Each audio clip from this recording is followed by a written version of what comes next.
La Journée mondiale du sida ou Journée mondiale de lutte contre le sida fut établie le 1er décembre 1988 par l'Organisation mondiale de la santé et le droit de tenir cette manifestation chaque année a été approuvé par l'Assemblée générale des Nations unies. Le thème retenu pour ce 32e anniversaire est Solidarité mondiale et responsabilité partagée. Le VIH, puisqu'on en parle, est un virus de l'immunodéficience humaine issu de la famille des rétrovirus. Il s'attaque au système immunitaire. Pour se multiplier, il infecte des cellules immunitaires, principalement les lymphocytes CD4 ou T4. Il les affaiblit et en l'absence de traitement, il devient responsable du sida. Pour le moment, il existe 3 modes de transmission du VIH. La voie sexuelle, la voie sanguine, de la mère à l'enfant.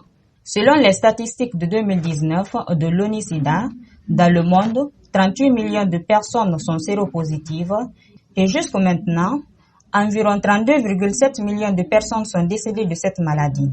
Jusqu'en fin juin 2020, 26 millions de personnes avaient accès à la thérapie antirétrovirale.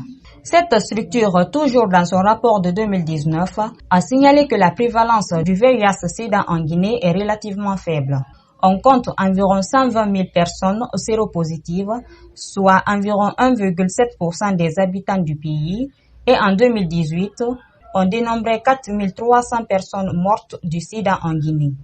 Malgré une mobilisation internationale sans précédent au cours des dernières décennies, qui a permis d'obtenir d'importantes avancées dans la lutte contre le VIH-Sida, la maladie continue de tuer massivement et elle est responsable de près d'1 million de décès par an. Les traitements antirétroviraux qui permettent de stabiliser la maladie sont difficiles d'accès ou inaccessibles dans de nombreux pays ou régions. Sur des près de 40 millions de personnes séropositives dans le monde, seuls 62% auraient ainsi accès aux ARV, selon l'Organisation mondiale de la santé.